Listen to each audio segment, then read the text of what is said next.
Hello दोस्तों, स्वागत है आप सभी का विष्णु स्टडी चैनल के एक और बेहतर वीडियो में। दोस्तों, अगर आप भी हैं क्लास 10th में और आपको देना है बोर्ड एग्ज़ाम 2023, तो आज का ये वीडियो आपके लिए बहुत ही इम्पोर्टेंट होने वाला है। क्योंकि दोस्तों, आज के इस वीडियो में हम देखने वाले हैं कक्षा 10 हिंदी के मॉडल पेपर के बारे में। और दोस्तों, ये एक वायरल मॉडल पेपर है और आपका जो बोर्ड एग्ज़ाम 2023 होगा, बिल्कुल ऐसा ही पेपर आपके बोर्ड एग्ज़ाम में आने वाला है।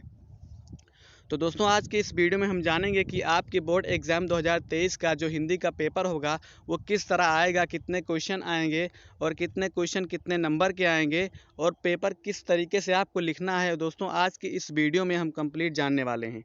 तो चलिए, बिना टाइम वेस्ट किए हम वीडियो को शुरू करते हैं। दोस्तों, आपसे यही रिक्वेस्ट है कि वीडियो को शुरू से लेकर अंत तक देखिएगा।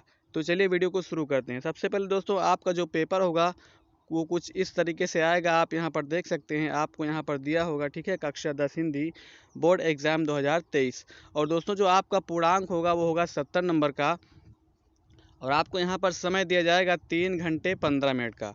और दोस्तों, उसके बाद में आपको नीचे कुछ यहाँ पर देखिए निर्देश दिए रहेंगे पढ़ने के लिए। आपको इसे अच्छे से पढ़ लेना है। आपका सबसे पहला यहाँ पर निर्देश दिया हुआ है कि प्रारंभ के 15 मिनट परीक्षार्थियों को प्रश्न पत्र पढ़ने के लिए निर्धारित हैं। यानी कि दोस्तों, आपको जो शुरू के 15 मिनट दिए जाएंगे वो पेपर को पढ़ने के लिए दिए जाएंगे। और दोस्तों, आपका दूसरा दिया हुआ कि प्रश्न पत्र 2 खंड आ तथा खंड बा में विभाजित है। दोस्तों, जो आपका पेपर होगा वो 2 खंड में विभाजित होगा, जैसा कि यहाँ पर दिया हुआ है आ तथा बा में। और तीसरा दोस्तों, आपका यहाँ पर दिया हुआ है निर्देश कि प्रश्न पत्र के खंड आ में बहुविकल्पीय प्रश्न है, जिसमें सही विकल्प का चयन करके OMR शीट पर नीले अथवा काले बॉल पॉइंट पेन से सही विकल्प का गोले को पूर्ण रूप से काला करना है। इसमें दोस्तों, आपको क्या करना है कि आपके जितने भी 20 नंबर के बहुविकल्पीय प्रश्न आए हैं, यानी कि आपके कुल 20 प्रश्न आएंगे बहुविकल्पीय प्रश्न, जो कि एक एक नंबर के होंगे, आपका 20 नंबर का हो जाएगा। आपको इसको OMR शीट पर ही देना है। आपको क्या करना है कि ब्लैक पेन या नीले पेन से आपको जो ऑप्शन सही रहेगा उस गोले को आपको पूरा भर देना है। और यहाँ पर दोस्तों, आपका देखिए अगला ऑप्शन जो दिया हुआ है, यहाँ पर लिखा है कि खंड आ में बहुविकल्पीय प्रश्न हेतु प्रत्येक प्रश्न के लिए 1 अंक निर्धारित है। यहाँ की यानी कि आपका जो बहुविकल्पीय प्रश्न होगा वो एक एक नंबर का होगा। और यहाँ पर दोस्तों, अगला जो आपका दिया हुआ है निर्देश में लिखा है साफ कि प्रश्न पत्र के खंड आ के प्रश्नों को हल करने हेतु 1 घंटा तथा बा के प्रश्नों को हल करने हेतु 2 घंटे का समय निर्धारित है। और दोस्तों, यहाँ पर आपका लास्ट में जो निर्देश है वो दिया हुआ है कि प्रत्येक प्रश्न के सम्मुख उनके अंक निर्धारित हैं। ठीक है, यानी कि प्रत्येक प्रश्न के सम्मुख उनके निर्धारित अंक दिए गए हैं।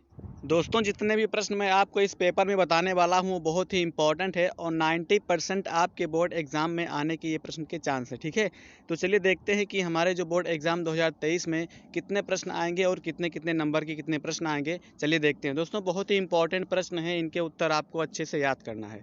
यहाँ पर दोस्तों देखिए, हमारा पहला जो प्रश्न है यहाँ पर दिया हुआ है कि देखिए, आपको मैं यहाँ पर दिखा देता हूँ। देखिए, यहाँ पर दिया हुआ है कि बाबू गुलाब राय किस युग के लेखक हैं। बाबू गुलाब राय किस युग के लेखक हैं। दोस्तों, आपको यहाँ पर प्रश्न दिया हुआ है। नीचे ऑप्शन दिया हुआ है कि भारतेंद्र युग, द्विवेदी युग, शुक्ल युग और शुक्लोत्तर युग। तो दोस्तों, आपका ये ऑप्शन सही हो जाएगा, क्योंकि जो बाबू गुलाब राय हैं वो शुक्ल युग के लेखक हैं। आपका दोस्तों यहाँ पर अगला प्रश्न दिया हुआ है कि चिंतामणि किस विधा की रचना है। चिंतामणि किस विधा की रचना है। तो दोस्तों, जो चिंतामणि है वो एक निबंध संग्रह है। ठीक है, जो चिंतामणि है वो एक क्या है, एक निबंध संग्रह है। तो आपका ये निबंध वाला ऑप्शन सही हो जाएगा। दोस्तों, हमारा अगला प्रश्न ये है कि गबन किसकी रचना है। ठीक है, गबन किसकी रचना है। दोस्तों, जैसे आपको पता होगा कि जो गबन है वो मुंशी प्रेमचंद जी की रचना है।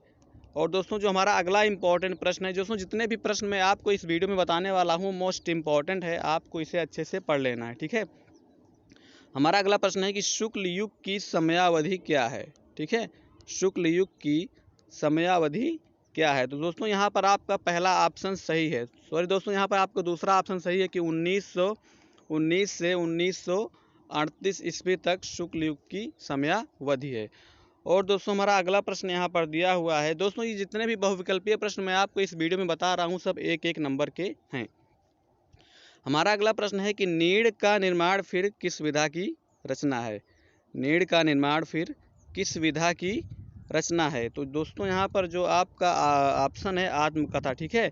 ये जो नेट का निर्माण फिर है इसको लिखा था हरिवंश राय बच्चन ने और उनकी ये क्या है, एक आत्मकथा है। उसके बाद दोस्तों आपको नीचे यहाँ पर दिख रहा होगा प्रश्न नंबर 6, इसमें दिया हुआ है कि प्रिय प्रवास किस युग की रचना है।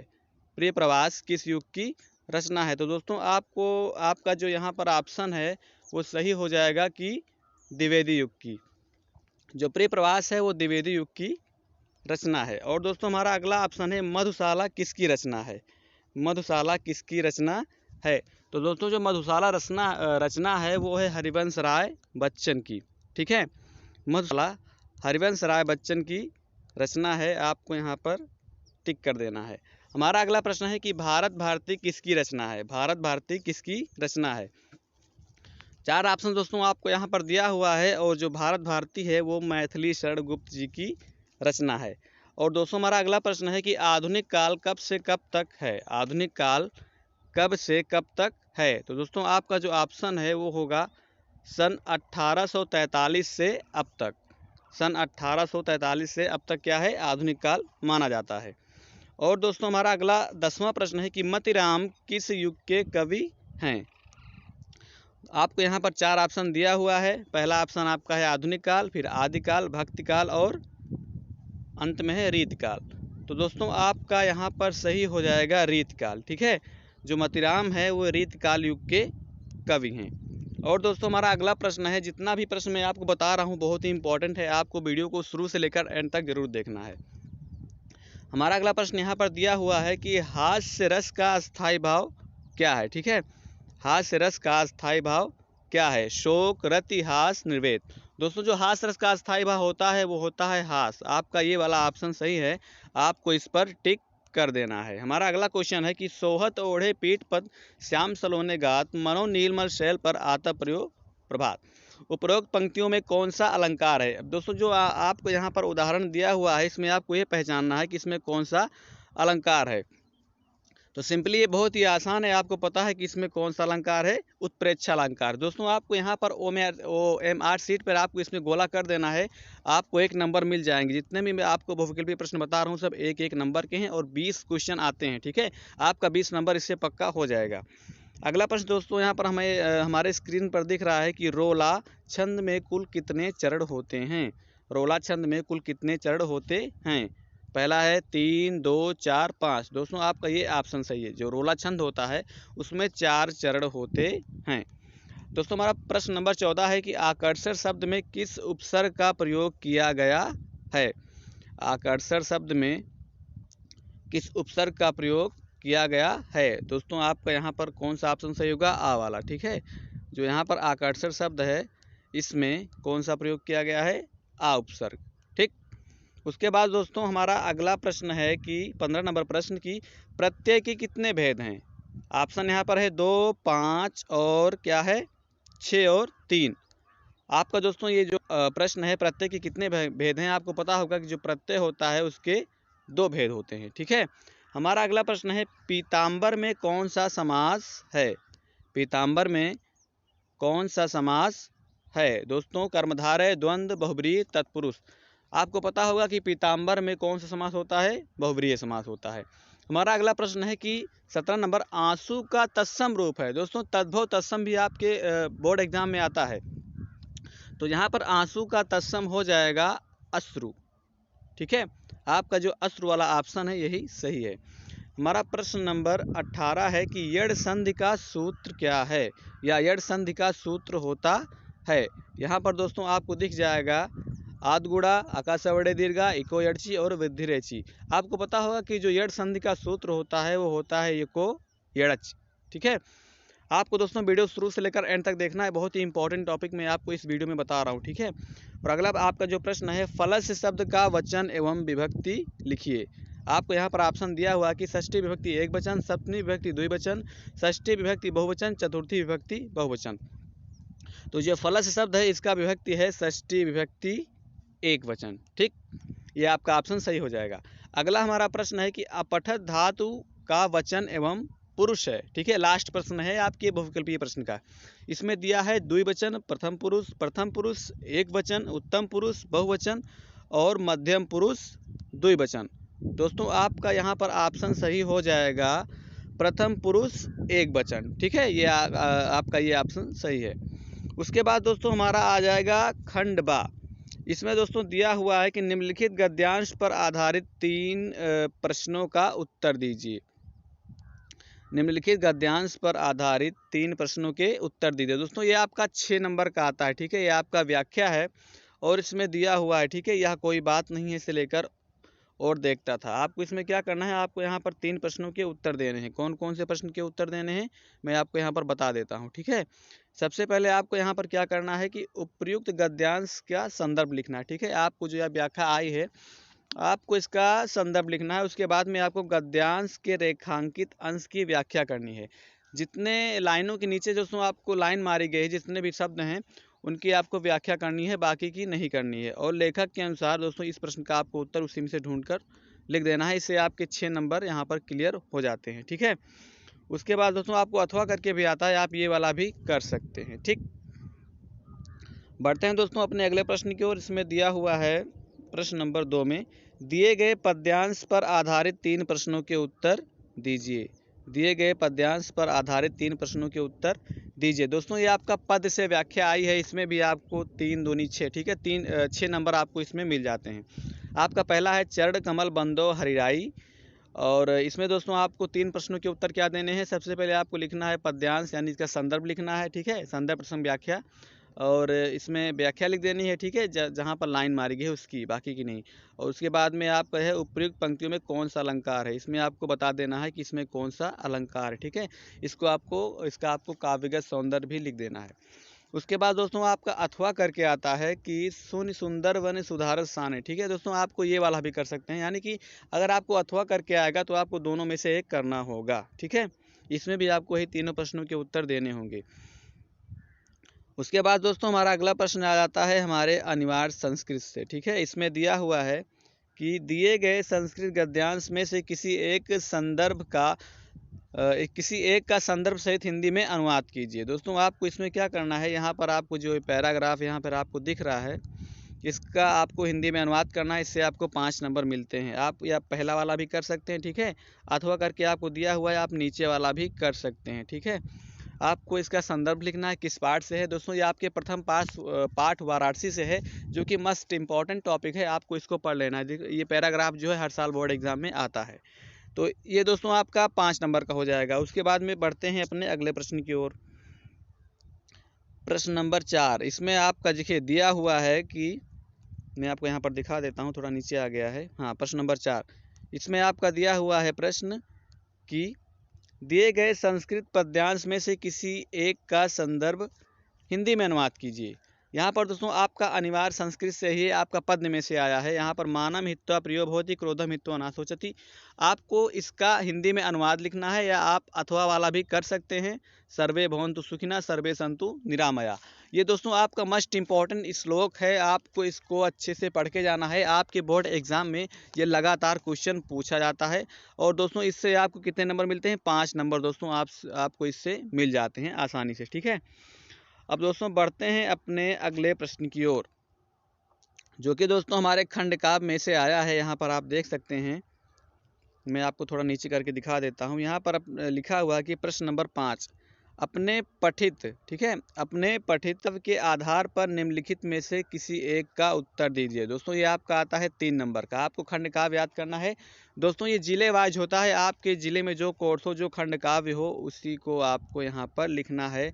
मुक्तिदोत हो गया, ज्योति विहार होगा, मेवाड़ मुकुट हो गया, ठीक है, अग्र पूजा हो गया, जय सुभाष हो गया, मातृभूमि के लिए हो गया, या कर्ण हो गया, करमीर भरत हो गया, तुमुल हो गया। ठीक है, आपको इसमें क्या करना है कि आपको इसमें चरित्र चित्रण याद करना होता है, या सारांश। ठीक है, आपको इस खंड काव्य को अगर आप लिखेंगे तो आपको 3 नंबर आसानी से मिल जाएंगे। ठीक है, अगर आप मेवाड़ मुकुट पे लिखना चाहते हैं, अगर आपके ज़िले में, तो मैंने उस पर ऑलरेडी वीडियो बना दिया है, आप सर्च करेंगे मेवाड़ मुकुट के आधार पर महाराणा प्रताप का चरित्र चित्र, तो आपको वीडियो मिल जाएगा। ठीक, अब दोस्तों बढ़ते हैं अपने अगले प्रश्न की ओर, जो यहाँ पर दिया हुआ है प्रश्न नंबर 6 का। इसमें दोस्तों आपको क्या करना है कि जीवन परिचय और साहित्यिक परिचय लिखने के लिए आता है। ठीक है, तो आपको यहाँ पर कक्षा 10 में क्या आता है, जीवन परिचय लिखने के लिए, जो कि आपके गद्य से है। यहाँ पर आपको 3+2 यानी कि आपको इससे 5 नंबर मिलते हैं दोस्तों। अब ये आपका जीवन परिचय 5 नंबर का आने लगा है, जिसमें आपको ऑप्शन दिया हुआ है डॉक्टर राजेंद्र प्रसाद, जयशंकर प्रसाद और आचार्य रामचंद्र शुक्ल। अब यहाँ पर दोस्तों जो आपका जीवन परिचय का ऑप्शन है राजेंद्र प्रसाद, जयशंकर प्रसाद और आचार्य रामचंद्र शुक्ल, ये तीनों दोस्तों मस्ट इंपॉर्टेंट है। इस पर ऑलरेडी वीडियो बना हुआ है, आप देख सकते हैं, ठीक है। प्लेलिस्ट में जाकर आपको प्लेलिस्ट मिल जाएगी जीवन परिचय की। तो आपको 3 ऑप्शन आएंगे जीवन परिचय लिखने के लिए, जिसमें से आपको एक का जीवन परिचय लिखना होगा और उससे आपको कितने नंबर मिलेंगे, 5 नंबर आसानी से आप गेन कर सकते हैं। दोस्तों इसी क्रम में हमारा अगला प्रश्न है कि ख नंबर कि दिए गए कवियों में से एक का जीवन परिचय देते हुए अपनी एक प्रमुख रचना का उल्लेख कीजिए। इसमें भी आपको जीवन परिचय लिखना है और उसकी एक रचना को लिख देनी है, ठीक है। मैं आपको यहाँ पर दिखाता हूँ, इसमें से आपको किन किन का जीवन परिचय लिखना है आपको यहाँ पर दिया हुआ है दोस्तों, बहुत ही मोस्ट इंपॉर्टेंट है। गोस्वामी तुलसीदास, सुमित्रानंदन पंत और महाकवि सूरदास। यहाँ पर दोस्तों आपको गोस्वामी तुलसीदास और महाकवि सूरदास का जीवन परिचय बहुत ही अच्छे से अपने बोर्ड एग्जाम में याद करके जाना है। मैं आपसे गारंटी करता हूँ कि 100% आपके बोर्ड एग्जाम में पूछा जाता है, क्योंकि परीक्षा की दृष्टि से बहुत ही इंपॉर्टेंट टॉपिक है और हर साल आपके बोर्ड एग्जाम में आता है। इससे भी आपको 5 नंबर आसानी से मिल जाते हैं। उसके बाद दोस्तों हमारा जो अगला प्रश्न आता है आपके बोर्ड एग्जाम 2023 में आएगा, वो है दोस्तों आप यहाँ पर देख सकते हैं कि अपनी पाठ्य पुस्तक से कंठस्थ किया हुआ कोई एक श्लोक लिखिए, ठीक है। अपनी पाठ्य पुस्तक से कंठस्थ किया हुआ कोई एक श्लोक लिखिए जो इस प्रश्न पत्र में ना आया हो। प्रश्न नंबर 7 इसमें दिया है अपनी पाठ्य पुस्तक से, ठीक है। आपको श्लोक लिखना है, इससे आपको मिलेंगे 2 नंबर, ठीक है। आपको एक श्लोक लिख देना है। आप लिख सकते हैं सर्वे भवन्तु सुखिनः, सर्वे सन्तु निरामया, सर्वे भद्राणि पश्यन्तु मा कश्चित् दुर्भाग् भवेत्। आपको जो श्लोक आसान लगे आप उसी को याद करके जाइएगा और अपने बोर्ड एग्जाम में लिख दीजिएगा, आपको 2 नंबर इससे मिल जाएंगे, ठीक। उसके बाद दोस्तों हमारा अगला प्रश्न यहाँ पर आता है कि प्रश्न नंबर 8 कि निम्नलिखित में से किन्हीं 2 प्रश्नों का उत्तर संस्कृत में दीजिए। निम्नलिखित में से किन्हीं 2 प्रश्नों का उत्तर संस्कृत में दीजिए। और दोस्तों इससे आपको मिलते हैं पूरे के पूरे कितने नंबर, 4 नंबर। आपको यहाँ पर क्या करना है, 2 प्रश्नों का उत्तर संस्कृत में देना है, जिसमें से आपका पहला प्रश्न है भारतीय संस्कृत मूलम किम अस्ति, पुरुराजा कासीत चंद्रशेखरा कासीत वीर केन पूजिते। तो आपको पता है ना, वीर वीरेण पूजिते। चंद्रशेखरा कासीत, चंद्रशेखरा एक क्रांतिकारी आसीत, ठीक है। पुरुराजा कासीत, एक भारत वीर आसीत। आपको एक लाइन में इसका उत्तर देना रहेगा आप अपने बोर्ड एग्जाम में, इससे आपको 2-2 यानी 4 नंबर मिल जाएंगे, ठीक है। और उसके बाद में दोस्तों आपका आखिरी प्रश्न आता है जो कि आता है 9 नंबर का। आपका ये बहुत ही सबसे ज़्यादा नंबर का आपका यही प्रश्न आता है और इसमें आपका देखिए दिया हुआ है सिंपल सा, आप यहाँ पर देख सकते हैं। मैं आपको दिखा देना चाहता हूँ, निम्नलिखित में से किसी एक विषय पर निबंध लिखिए। निम्नलिखित में से किसी एक विषय पर निबंध लिखिए। इसमें दोस्तों आपको निबंध लिखना है, इससे आपको मिल जाते हैं 9 नंबर, ठीक है। और निबंध किन किन टॉपिक पर आएगा, पर्यावरण संरक्षण के उपाय, आतंकवाद का कारण एवं निवारण। उसके बाद दोस्तों आपको यहाँ पर दिया हुआ है, देखिए मैं आपको दिखा देता हूँ, नारी सशक्तिकरण, जनसंख्या, लाभ हानि, ठीक है। आपको यानी कि जो ये निबंध आएगा कुल मिला के आपके बोर्ड एग्जाम में, आपको सबसे लास्ट में इस प्रश्न का उत्तर देना है और बहुत ही इंपॉर्टेंट टॉपिक है जो इसमें निबंध में आपको दिखाया गया है, ये चारों, ठीक है। आपको इसको अच्छे से पढ़ के जाना है।